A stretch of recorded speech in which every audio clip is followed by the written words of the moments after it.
بسم اللہ الرحمن الرحیم الحمد للہ نحمده ونستعینه ونستغفره ونؤمن به ونتوکل علیہ ونعوذ باللہ من شرور انفسنا ومن سیئات اعمالنا من يهده اللہ فلا مضل له ومن يضلله فلا هادی له ونشهد ان لا الہ الا اللہ وحدہ لا شریک له ونشهد ان سیدنا ومولانا محمدا عبده ورسوله اما بعد فقد قال اللہ تعالی فی کلامہ المجید اعوذ باللہ من الشیطان الرجیم بسم اللہ الرحمن الرحیم وَلِتُكْمِلُوا الْعِدَّةَ وَلِتُكَبِّرُوا اللَّهَ عَلَى مَا هَدَاكُمْ وَلَعَلَّكُمْ تَشْكُرُونَ صدق اللہ العظیم وقال نبینا محمد صلی اللہ علیہ وسلم یا ابا بکر ان لکل قوم عیدا وهذا عیدنا او کما قال علیہ الصلاۃ والسلام۔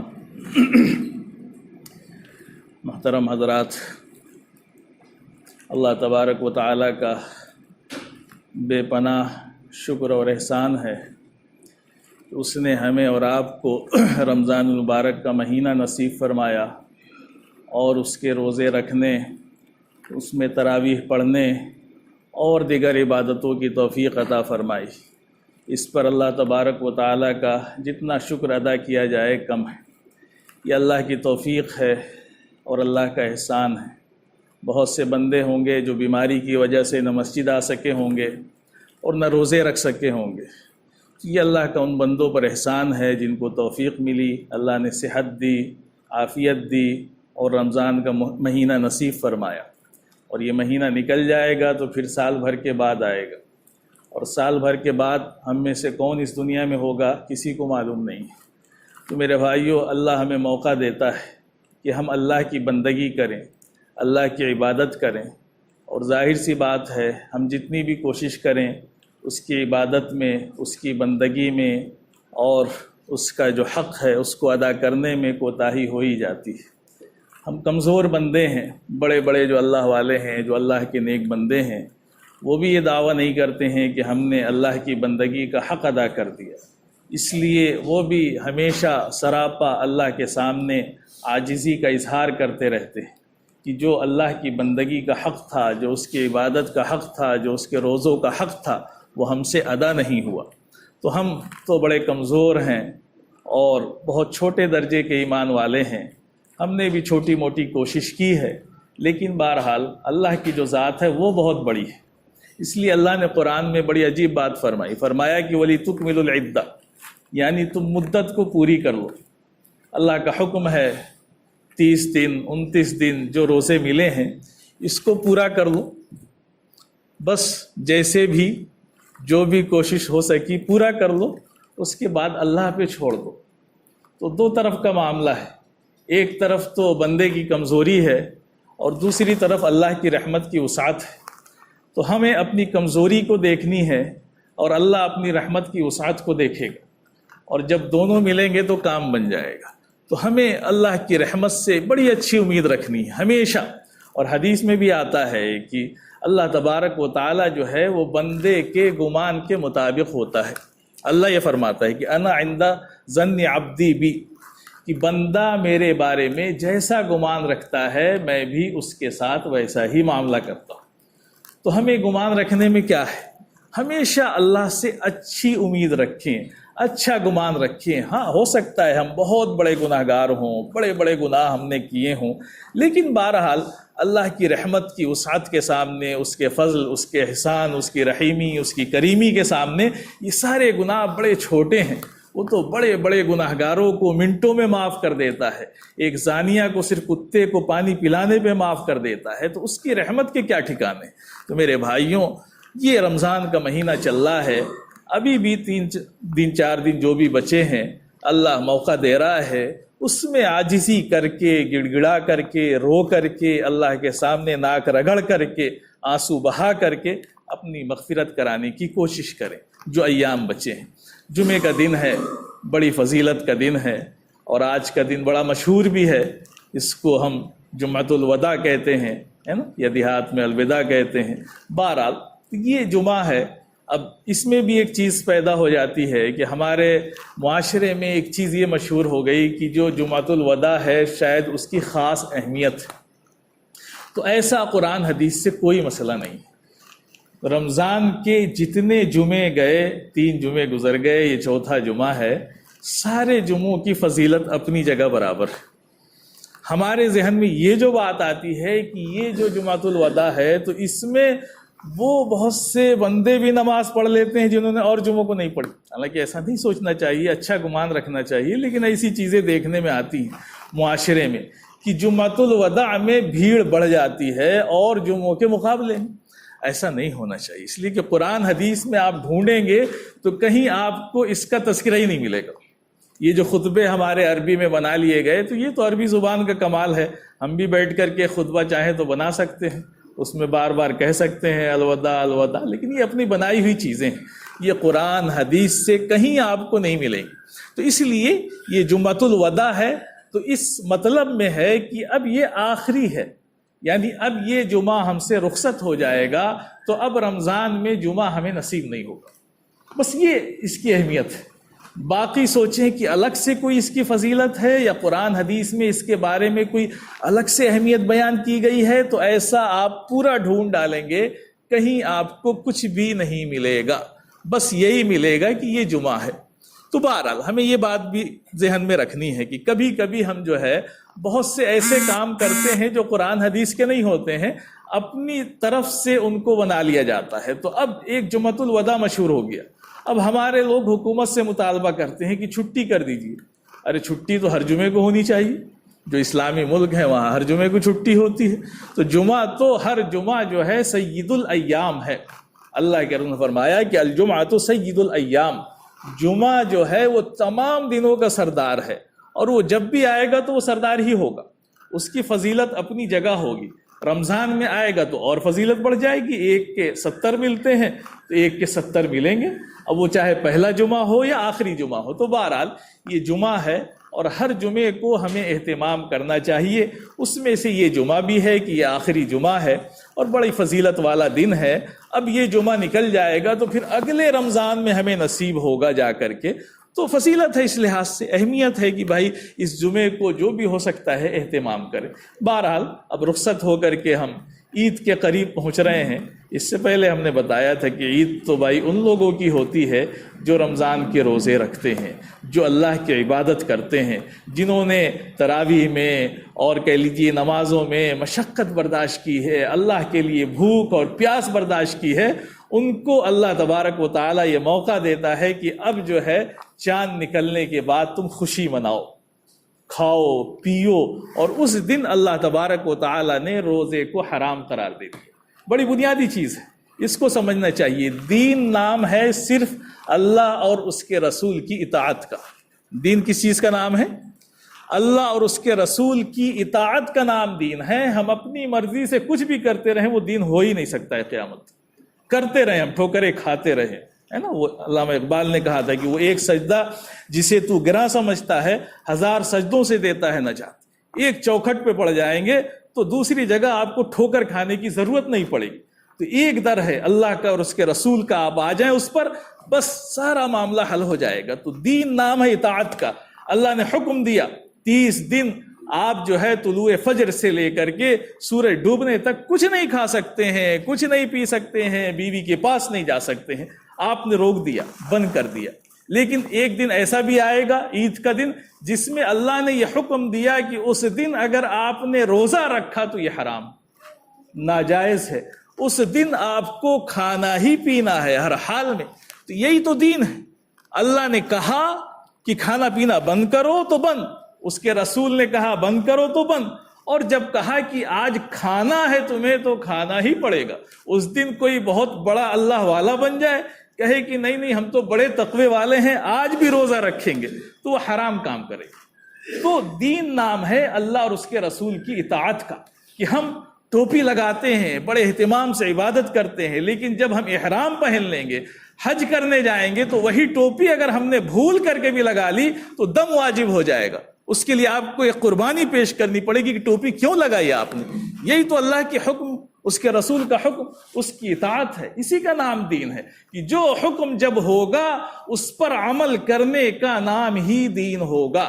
جب حکم ہوا کھانا پینا بند تو بند، اور جب حکم ہوا کہ کھاؤ پیو تو کھاؤ پیو۔ اس دن روزہ نہیں رکھ سکتے، ہے نا، بقرعید کے دن 3 دن ہوتے ہیں، روزہ نہیں رکھ سکتے، حرام ہے۔ اس دن کہا کہ یہ ھذا ایام اکل و شرب، یہ کھانے پینے کے دن ہے، اس میں کھاؤ پیو خوشی مناؤ۔ یہ ہمارے ہاں جو عید آتی ہے یہ ہمارے ہاں تہوار کہلاتا ہے۔ ہر مذہب میں تہوار ہوتا ہے۔ اللہ کے وسلم نے فرمایا کہ ہر قوم اور ہر مذہب کے دین میں تہوار ہوتے ہیں، اور ہمارے دین میں 2 تہوار ہیں، ایک عید الفطر کا دن اور ایک عید الاضحیٰ کا دن یعنی بقرعید۔ 2 تہوار جو ہے وہ ہمارے حدیث سے ثابت ہیں اور جس کو منایا جاتا ہے۔ تو اب عید آئے گی، ظاہر سی بات ہے، بالکل قریب پہنچ گئی ہے۔ آج 27 تاریخ ہے، کل 28، پرسوں 29 ہو جائے گی۔ تو سب سے پہلا کام جو ہوتا ہے وہ چاند دیکھنے کا اہتمام، سنت ہے نا۔ اس میں بھی ہم لوگ بڑے مست رہتے ہیں، کھاتے رہتے ہیں، روز تو کھاتے رہتے ہیں، اس دن بھی کھاتے رہتے ہیں۔ چاند دیکھنے کا اہتمام نہیں ہوتا ہے۔ جب گردن تک بھر جائے تو اٹھیں گے، تب تک چاند بھی نکل کے ڈوب جائے گا۔ اس لیے کہ اگر 29 کا چاند ہوگا تو بہت کبھی ہلکا ہوتا ہے اور کبھی بہت جلدی ڈوب جاتا ہے، تو پتہ چلا کہ ایک سنت تو گئی، اہتمام نہیں کیا۔ تو اس کا بھی اہتمام ہونا چاہیے۔ چھوٹی چھوٹی سنتوں کو ہم پکڑیں گے تو اللہ ہو سکتا ہے اسی پر مغفرت کر دے۔ سنت بڑی کام کی چیز ہوتی ہے۔ تو ہمیں چاند دیکھنے کا اہتمام کرنا کہ 29 تاریخ کو خاص طور سے ہم جلدی کھائیں، جلدی نماز پڑھ لیں اور جا کر کے چاند دیکھیں، کوشش کریں۔ جن کو نظر نہیں آتا ہے وہ بھی جائیں، آسمان پر نگاہ ڈالیں۔ ظاہر سی بات ہے ان کو نظر نہیں آئے گا، ان کی آنکھیں کمزور ہیں، لیکن سنت تو ادا کرنے والے ہو جائیں گے۔ جتنا حکم ہے اتنا تو کرنے والے ہو جائیں گے۔ جائیں، جیسے سب لوگ دیکھ رہے ہیں وہ بھی دیکھیں۔ نظر آ گیا تو ٹھیک ہے، نہیں نظر آیا تو کوئی بات نہیں ہے، آپ کو ثواب تو مل گیا۔ اب جب چاند نظر آ جائے تو سب سے پہلے دعا پڑھیں، ہے نا، بڑی چھوٹی سی دعا ہے، اس کو یاد کر لیں کہ اللہم احلہ علینا بالامن والایمان والسلامت والاسلام ربی وربک اللہ، کہ اللہ یہ جو ایمان ہے، یہ چاند ہے، اس کو ایمان والا، سلامتی والا بنا دے۔ اور چاند سے ہم یہ کہہ رہے ہیں کہ اے چاند تو ہمارا خدا اور معبود نہیں ہے، بلکہ ربی وربک اللہ، میرا بھی رب اللہ ہے اور تیرا بھی رب اللہ ہے۔ بات سمجھ میں آ رہی؟ تو چاند دیکھی، چھوٹی سی دعا پڑھ لی۔ اور اگر بھائی نہیں یاد ہو رہی ہے تو دین میں بڑی سہولت بھی ہے۔ ایک تو آج کل موبائل ہے، آپ سامنے رکھیں، اس میں سرچ کر لیں بھائی چاند، نیا چاند دیکھنے کی دعا آ جائے گی، ہندی میں، انگریزی میں، اردو میں پڑھ لیں۔ اور نہیں پڑھ سکتے ہو تو اردو ہی میں کہہ لیں، اپنی زبان میں کہہ لیں کہ اے اللہ یہ جو نیا چاند ہم نے دیکھا ہے اس کو ایمان والا اور ہمارے حق میں سلامتی والا بنا دے، اور میرا اور تیرا رب اللہ ہے۔ اس طرح سے اپنی زبان میں بھی دعا پڑھ سکتے ہیں۔ تو بہرحال سب سے پہلا کام تو ہمیں چاند دیکھنا ہے، اور چاند دیکھ کر کے کیا کرنا ہے؟ دعا پڑھنی ہے، اس کا اہتمام کرنا ہے۔ اب اس کے بعد جو رات آئے گی وہ رات بھی بڑی قیمتی ہے۔ اس رات کو حدیث میں لیلۃ الجائزہ کہا گیا۔ جائزہ کے معنی عربی میں آتے ہیں انعام کے۔ تو یہ جو رات آتی ہے جس کو ہم چاند رات کہتے ہیں، یہ انعام کی رات ہوتی ہے، لیلۃ الجائزہ، انعام کی رات ہے۔ حدیثوں میں اس کی بڑی فضیلت بیان کی گئی ہے نا۔ ہمارے یہاں کیا ہوتا ہے، جب چاند دکھے گا تو ظاہر سی بات ہے ابھی تو شیطان بند ہے نا، قید ہے ابھی شیطان، اور جیسے ہی چاند دکھے گا تو شیطان کی بیڑیاں کھلیں گی اور بس وہ پورا تہلکہ مچا دیں گے۔ سب کی ٹوپی کرتا پیجامہ اتار کے اور سب کو جو ہے پرانے راستے پہ لے جائیں گے۔ ایک دم سے کھلیں گے تو ایک دم سے حملہ ان کا ہے نا۔ تو چاند دکھا، ادھر حملہ ہوا تو ادھر ہاتھ گیا، ادھر گیا، نماز گئی، سب گئے۔ تو پہلا حملہ ہوگا شیطان کا۔ جیسے ہی چاند نکلا شیطان کھلے، اس لیے کہ قید ہے ابھی تو ہم جو چل رہے ہیں وہ اپنے نفس اور عادتوں کے گناہوں پر گناہ کرتے ہیں۔ لیکن جب چاند دکھے گا شیطان کی بیڑیاں کھلیں گی، وہ اپنی محنت شروع کرے گا، تو پھر ہم کو بڑا مزہ آنے لگے گا گناہوں میں۔ جیسے ابھی تھوڑا عبادت میں مزہ آ رہا ہے، پھر گناہوں میں مزہ آنے لگے گا۔ تو ہمیں شیطان کو بھی خیال میں رکھنا ہے۔ ان الشیطان لکم عدو مبین، سب سے بڑا دشمن ہے انسان کا وہ۔ تو آپ اس کو نگاہ میں رکھیں، چاند دیکھیں اور یہ سمجھیں کہ آج رات تو ہمیں پورے مہینے کی اجرت ملنی، انعام ملنا ہے۔ اس کو نگاہ میں رکھے. جب انسان ایک مزدور مزدوری کرتا ہے، ایک کاریگر کام کرتا ہے، تو جب مزدوری کا وقت ہوتا ہے تو بڑا اہتمام کرتا ہے کہ کوئی کمی نہ رہ جائے ہمارے کام میں، اور مالک یہ نہ کہہ دے کہ بھائی تم نے تو کام صحیح کیا نہیں، یا مزدوری کے وقت غیر حاضر نہ ہو جائے. تو یہ اہتمام کا وقت ہوتا ہے، بہت خاص اہتمام کا. تو لیلۃ الجائزہ ہمارے ہاتھ سے نہ جائے کہ ہم نے جو بھی ٹوٹی پھوٹی عبادت کی ہے، چلو ہم نے گنتی تو پوری کر دی 30 کی 29 کی، جو اللہ کا حکم تھا جیسا بھی تھا، ٹوٹا پھوٹا اپنی کمزوری کے ساتھ، اپنے گناہوں کے ساتھ، اپنی بدعمالیوں کے ساتھ، اپنی بدنگاہی کے ساتھ، جس کے ساتھ بھی تھا، بہرحال ہم نے کیا. تو اب اللہ کی رحمت کے امیدوار ہو جائیں اور اللہ کے سامنے جو ہے چوکھٹ پہ گر جائیں کہ اللہ ہمیں بھی ان انعام دینے والوں میں شامل فرما لے، ہمیں محروم مت رکھ. تو اس کا اہتمام کرنا ہے کہ لیلۃ الجائزہ جو ہے اس رات میں بھی گناہوں سے بچنا ہے، اور جتنا ممکن ہو سکے عبادت بھی کر لیں، ہے نا. تراویح تو ختم ہو جائے گی چاند نکلنے کے بعد، ظاہر سی بات ہے ادھر چاند نکلا تو 20 رکعت تو ختم، لیکن اللہ کی طرف سے آپ اپنی طرف سے تو 20 کیا 50 کیا 100 پڑھ سکتے ہیں آپ، اس کی تو اجازت ہے. ہاں وہ تراویح ختم ہو جائے گی مسنونہ جو چل رہی تھی ایک، لیکن آپ کو تو پوری چھوٹ ہے، پوری رات آپ کے بس میں ہے.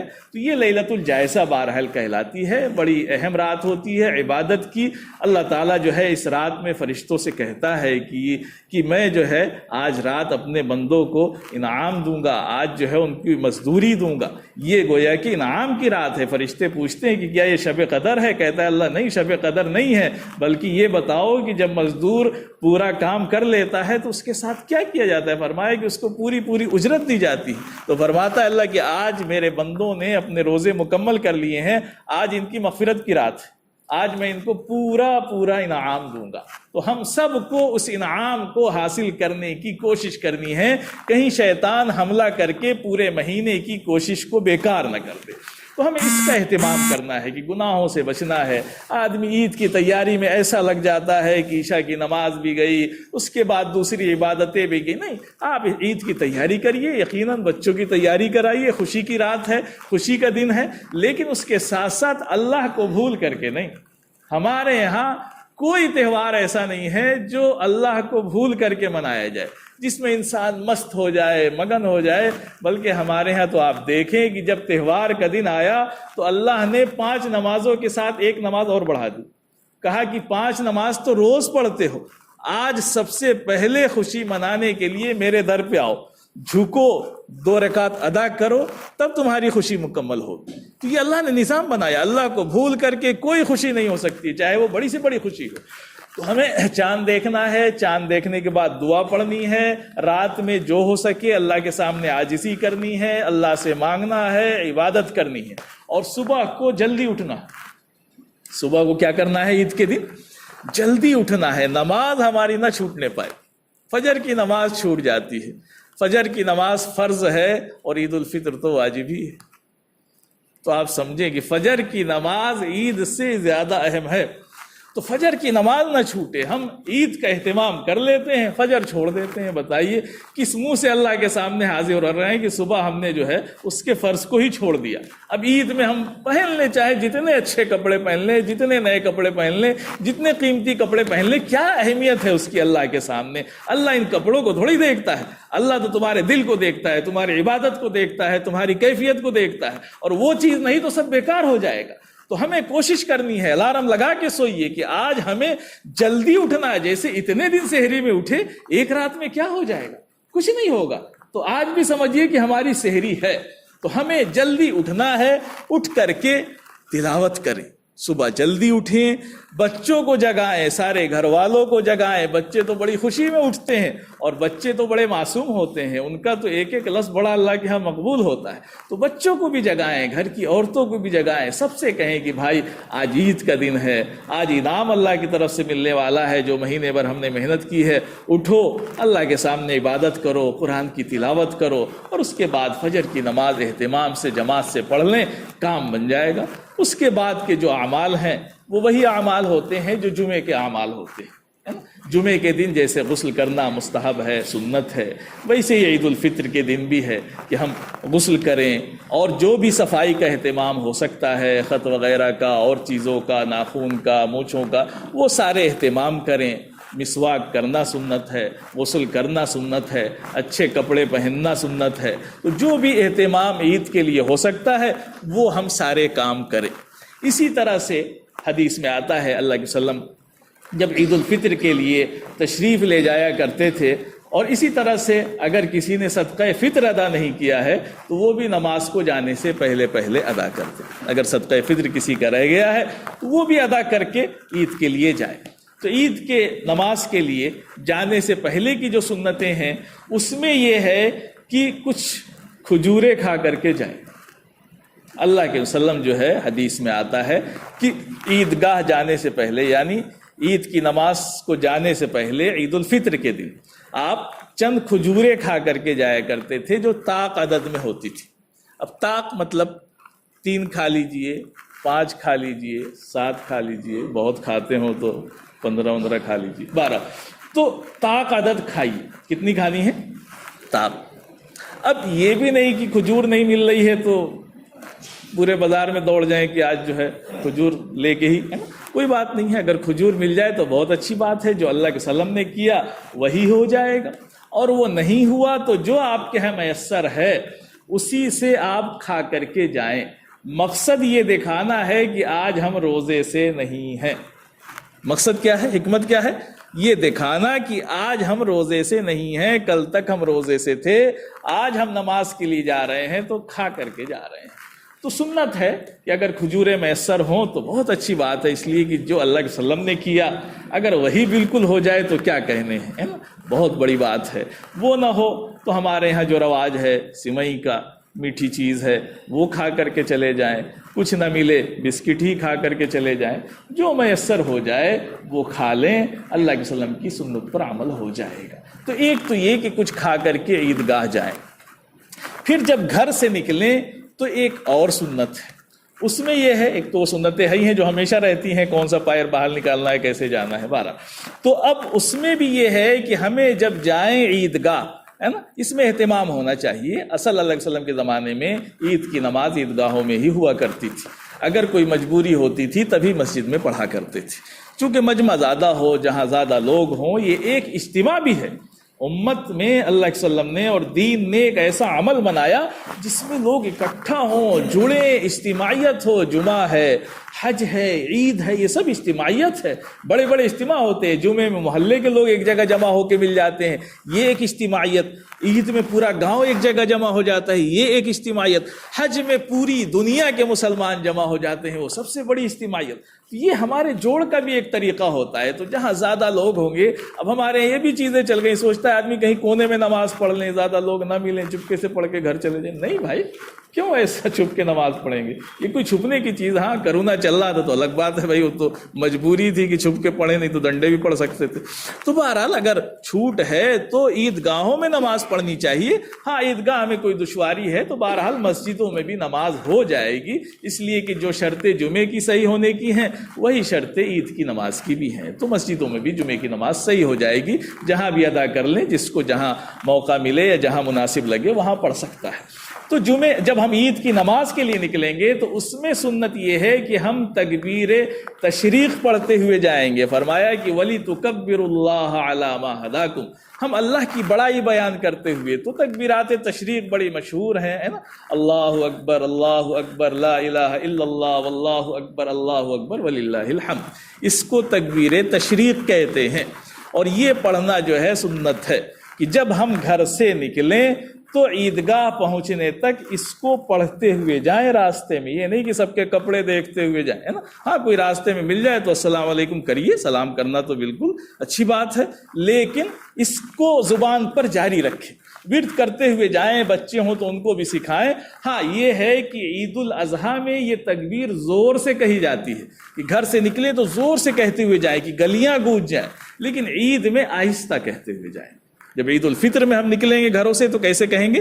آہستہ آہستہ کہتے ہوئے جائیں کہ اللہ اکبر، اللہ اکبر، لا الہ الا اللہ، واللہ اکبر، اللہ اکبر وللہ الحمد، یہ ہم کہتے ہوئے جائیں گے، جب عید میں جائیں گے اب ظاہر سی بات ہے وہاں تو امام صاحب کا کام ہے، وہ اپنا کام کر ہی دیں گے، نماز پڑھائیں گے، خطبہ دیں گے، دونوں میں شرکت کریں، ہے نا۔ نماز بھی بڑی آسان ہوتی ہے، ہمیں بڑا بھاری لگتا ہے لیکن کچھ بھی نہیں ہوتا ہے سوائے 6 تکبیروں کے، اور کچھ نہیں ہوتا ہے۔ جیسے عام 2 رکعت نماز پڑھتے ہیں ویسے ہی یہ بھی عید کی نماز ہوتی ہے، بس اتنا ہوتا ہے کہ ہم نے نیت باندھی اور اس کے بعد ثنا پڑھی، ثنا پڑھنے کے بعد ہر نماز میں قرأت ہوتی ہے، لیکن عید کی نماز میں یہ ہے کہ آپ نیت باندھیے، ثنا پڑھیے، اور پہلی رکعت میں پھر 3 تکبیریں ہوتی ہیں۔ امام صاحب کہیں گے اللہ اکبر، ہاتھ اٹھائیے، کانوں تک چھوڑ دیجئے، دوبارہ کہیں گے اللہ اکبر، کانوں تک ہاتھ اٹھائیے، پھر چھوڑ دیجئے، تیسری بار کہیں گے اللہ اکبر، کانوں تک ہاتھ اٹھائیے اور باندھ دیجئے۔ بس یہ 3 ہوتی ہیں پہلی رکعت میں۔ اس کے بعد امام صاحب قرأت کریں گے، سورت پڑھیں گے، رکوع سجدہ کریں گے، پھر اٹھ جائیں گے، پھر اٹھنے کے بعد وہ قرأت کریں گے اپنا، اور قرأت کے بعد پھر 3 تکبیریں زائد ہوتی ہیں، تو پھر وہ کہیں گے اللہ اکبر، اللہ اکبر، اللہ اکبر، 3 تکبیریں ہو گئیں، چوتھی تکبیر کہیں گے تو رکوع میں چلے جائیے۔ بس اتنا ہی ہوتا ہے، باقی ساری پرانی چیز ہوتی ہیں۔ نیت تو ہمارے یہاں بہت بھاری کام ہے، اس کو یاد کر لیجئے گا آپ۔ ارے بھائی نیت کا کوئی مسئلہ نہیں ہوتا ہے، آپ گھر سے نکلے، کیوں نکلے؟ عید کی نماز پڑھنے جا رہے ہیں، بس ہو گئی نیت، دل کے ارادے کا نام نیت ہوتا ہے۔ تو یہاں کھڑے ہیں بیچارے، نیت کرتا ہوں میں 2 رکعت نماز عید الفطر کی واجب زائد تکبیروں کے ساتھ، اور پیچھے اس امام کی اور منہ میرے طرف پتہ نہیں کیا کیا لمبی چوڑی، تو اس کی کوئی ضرورت نہیں ہوتی ہے، یہ چیزیں کوئی ثابت نہیں ہے۔ کہہ لے تو بہت اچھی بات ہے، ایک اس کا کہہ لیجیے استحضار ہو جائے گا، یاد دہانی ہو جائے گی، بس باقی نیت کہتے ہی ہے دل کے ارادے کو۔ عربی میں نیت کا نام ہے نوا ینوی، ہے نا، اس کا معنی آتے ہیں دل میں ارادہ کرنا۔ تو ہم نے اگر ارادہ کیا، مسجد میں گھسے تو ظاہر سی بات کیوں گھسے بھائی، ہم ایسے ہی گھس رہے ہیں، نیت ہے ہمارا عید کی نماز پڑھنے کا، تو بس نیت ہو چکی ہے۔ جب امام صاحب اللہ اکبر کہیں تو آپ بھی ساتھ میں اللہ اکبر کہہ دیجئے اور خطبے میں شرکت کریے، اور اس کے بعد نکلیے۔ اب مسئلہ آتا ہے بھائی ملاقاتوں کا، معانقے کا، تو بہرحال اگر جہاں تک ملاقات کا مسئلہ ہے ملاقات کیجئے، بالکل ایک دوسرے کو مبارکباد دینا بھی ثابت ہے، مبارکباد دے سکتے ہیں، ایک دوسرے کو خوشی کا موقع ہے۔ اور اگر کوئی دور سے آیا ہے، بہت دنوں کے بعد ملاقات ہو رہی ہے، تو معانقہ بھی کر سکتے ہیں۔ یا بعض ہمارے علماء نے لکھا کہ اگر ہم معانقے کو ضروری نہ سمجھ کر کے صرف ایک محبت میں کریں تو کر سکتے ہیں، اور اگر اس کو یہ سمجھے کہ نہیں عید میں تو گلے ملنا ضروری ہے، یہ صحیح نہیں ہے، یہ تو بدعت ہو جائے گا، اس سے تو منع کیا جائے گا۔ ہاں ایسا کچھ ارادہ نہیں ہے، کوئی بیچارہ بڑا دوڑا اہتمام سے آ رہا ہے، آپ اس کو ہٹا دیں کہ نہیں، اب ایسا بھی نہ کریں، مل لیں۔ اب معانقہ کرنے میں کیا ہوتا ہے کہ ہم سنت پہ عمل نہیں کرتے ہیں، پتہ نہیں کہاں سے یہ رواج چلا کہ بڑی زور سے پکڑ کے لوگ 3 بار دھکا مار دیتے ہیں، ہے نا، ایسے پکڑیں گے 3 بار ایسے مار دیتے ہیں۔ ارے بھائی دیکھیے، جو سنت سے ثابت ہے معانقہ وہ 1 مرتبہ ہے، آپ 1 مرتبہ اس کو سینے سے لگا لیجئے تو یہ معانقہ ہو گیا۔ اب وہ دیکھو جب ہم لوگ کیونکہ اس کے حساب سے کرتے ہیں تو 1 بار کس کے ملائیں گے تو وہ کھینچتا ہے، جلدی سے چھڑاتا ہے، اور چھڑا کے پھر 2 بار 3 بار وہ دھک مار دیتا ہے، تو وہ پتہ نہیں کہاں سے یہ چیزیں آئیں۔ بہرحال تو یہ جو ہوتا ہے اصل سنت طریقہ بس 1 بار کا ہے کہ 1 بار آپ اس سے ملیں اور آپ کا سینہ اس کے سینے سے مل جائے، محبت پیدا ہو جائے، کینہ دور ہو جائے، یہ مقصد ہے۔ تو 3 والا نہیں، جھٹکے والا نہیں، بلکہ اطمینان سے کرے۔ بلکہ معانقے میں، مسافے میں یہ آتا ہے کہ اللہ کے وسلم اس وقت تک نہیں چھوڑتے تھے جب تک اگلا نہیں چھوڑتا تھا۔ تو ملیں، اطمینان سے ملیں، 1 مرتبہ ملیں گے تو اطمینان سے ملیں گے اور محبت آپ کو محسوس ہوگی۔ اور یہ جو جھٹکے والا 3 بار چلتا ہے یہ تو رسمی ہوتا ہے کہ چلو اب آئی گئے تو مار لیا جھٹکا، نہیں، جھٹکا نہیں مارنا ہے، ہمیں صحیح اس کا طریقہ معلوم کرنا چاہیے ہر چیز کا کہ ہمارے نبی کا طریقہ کیا تھا۔ تو پیشانی کو بوسہ لینے کا طریقہ تھا، عرب میں آج بھی رائج ہے کہ وہ کسی سے محبت کا اظہار کرتے ہیں اللہ والے سے تو اس کی پیشانی چومتے ہیں۔ تو بہرحال جو بھی ہے معانقہ کریں تو 1 مرتبہ کریں اور محبت کے اظہار کے لیے کریں، تو یہ کر سکتے ہیں۔ پھر آخری سنت جو ہے کہ اگر ہم عید کی نماز پڑھنے گئے ہیں تو جس راستے سے گئے ہیں دوسرے راستے سے آئیں۔ ہم گئے ہیں اگر ایک راستے سے تو آئیں کس راستے سے؟ دوسرے راستے سے۔ اب آپ کو مروہ مسجد میں آنا ہے، آپ ادھر رہتے ہیں تو ادھر سے آ گئے تو جاتے وقت ادھر سے گھوم کے چلے جائیے 4 نمبر کی طرف سے، تو سنت ادا ہو گئی۔ اللہ کے وسلم کا معمول یہ تھا کہ جاتے تھے ایک راستے سے اور واپس آتے تھے دوسرے راستے تھے. تو یہ ساری چیزیں اگر سنتوں پر عمل کریں گے تو انشاءاللہ ہماری عید جو ہے وہ عید بن جائے گی بہترین، ہے نا. ان کا اہتمام کریں. اور باقی جو ہمارے ملک کے حالات چل رہے ہیں، ہمیشہ سے ہمارا دین، ہمارا مذہب بہت زیادہ امن کا، محبت کا، بھائی چارے کا دعوے دار رہا ہے. ہمیشہ اس کا پیغام رہا ہے جس کو بڑا بدنام کیا گیا. تو اس کو بھی ہمیں سامنے رکھنا ہے کہ اپنے وطن کے جو بھائی ہیں ان کے سامنے کوئی ایسا عمل پیش نہیں کرنا ہے، نہ جذباتی نعرے لگانے ہیں، نہ کوئی ایسی باتیں کہنی ہیں جس سے کسی کا دل دکھے. جو بیچارے پولیس والے آتے ہیں ڈیوٹی میں، وہ ہمارے لیے بڑی محنتیں کرتے ہیں. دیکھو ایک پولیس والا بیچارہ 12 بجے سے آ کے بیٹھا ہے، نہ کوئی پنکھا ہے نہ لائٹ ہے، بیچارہ بیٹھا ہے، اس کی ڈیوٹی ہے.